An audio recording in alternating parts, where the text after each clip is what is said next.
Hello again, just a quick update. This one is just a little extra video to show you how I've decided to do the droppers. As you can see here, you could see in the other video, the droppers are actually soldered to the bottom of the rails, and I'll show you how I do it. The idea being is when it's ballasted you won't be able to see any of the wire at all, and it's a lot more neater than the way I used to do before with my soldering anyway. So there's one of my original dropper wires soldered on the sides, which are very unsightly. On some of them as well, which I've mentioned before, this, because there's a big lump of solder, it sticks up above the track and it gives it the effect that the locomotive's going over a speed bump almost.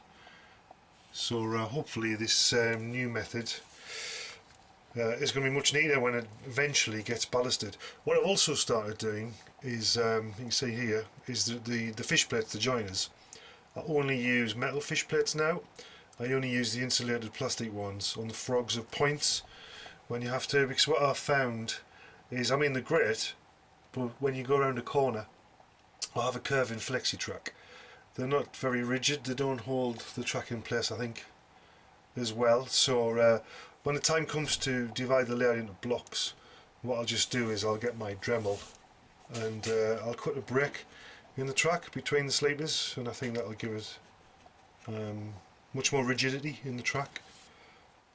Right, after a couple of different attempts, this is the best way I think that I've found to do the dropper wires so that they are discreet as possible. So as usual, start off with your two dropper wires. You have to tin the ends. So just put a bit of solder on. I'm sure you know what tinning is, I'm not going to tell you about it. Just tin the ends. What you always get as well, depending on the quality of wire, you get some shrinkage of the insulation. You see, you probably can't see it, I'm sure you're aware of it, but you get a millimetre or two where the insulation shrinks back because of the heat. The best quality wire has minimum shrink back on the insulation, so I'll just tin that one.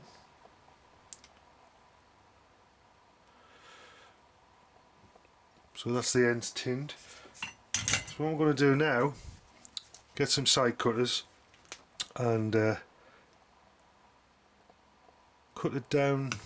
As you can see there, it's probably only about 3 or 4 millimeters of wire left there. Okay. So I need to get some pliers, some snipe nose pliers. And I'm only bending over, as you can see, a very small amount. I don't think you can actually see that on the yellow cable there. It's only a couple of millimeters, bending it at right angles, and the same with the blue. Bend at right angles, that one's a little bit bigger I think. Okay, so that's the droppers prepared. Now we have to prepare the track. So with flexi track, of course, you have to cut the ends off to make room for the don't forget to keep sleepers to fill in later. You have to cut the ends off to make room for the fish plates. So I'll cut both ends off.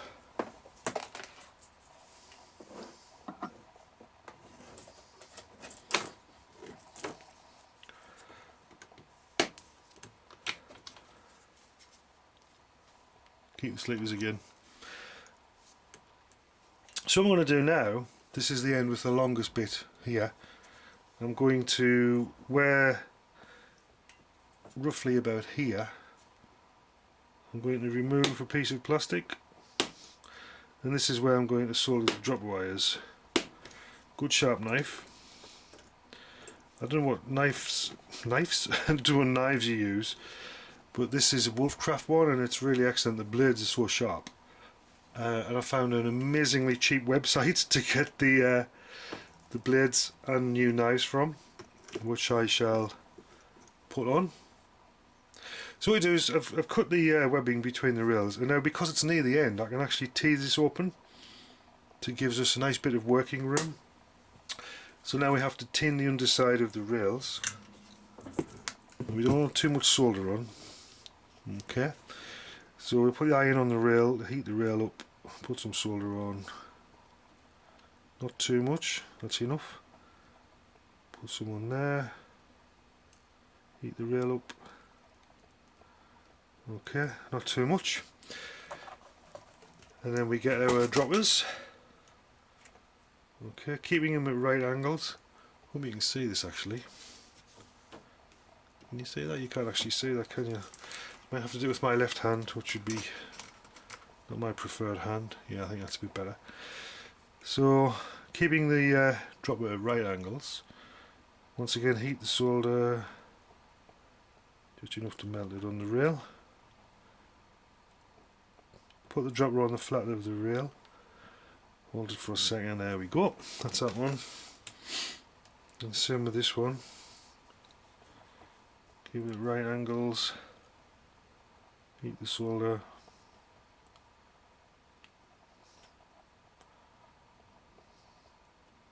Put the dropper on. Whoops.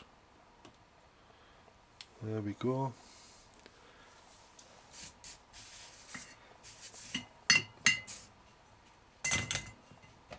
Just went the tip. So there's the droppers on. So the droppers come off the rails at right angles. Just move the solder out of there. Now hopefully you can see that.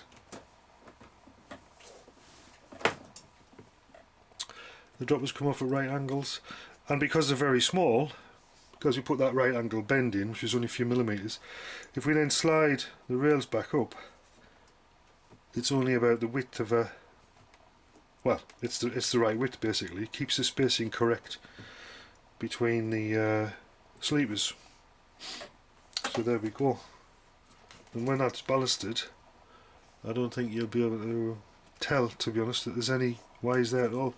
The only thing you've got to be careful of is if your flexi track is going around a curve, because as you know, what happens when you go around a curve, the inside wire gets longer than the inside rail gets longer than the outside. So what happens is the droppers move up.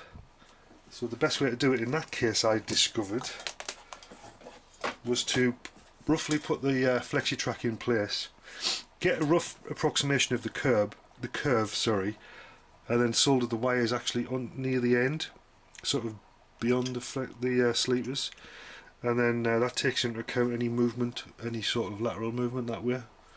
Because what would happen on this one is the yellow wire would move backwards this way to the right as the rail becomes short as we go around the bend, and the blue wire would go the other way or stay the same. It becomes very difficult then, you have a uneven gap, you know.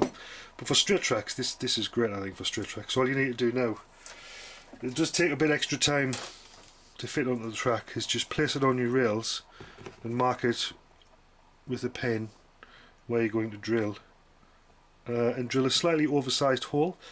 So for this I'd probably drill, say, a 5 or 6 millimeter hole in the track, and that gives you a little bit of wriggle room.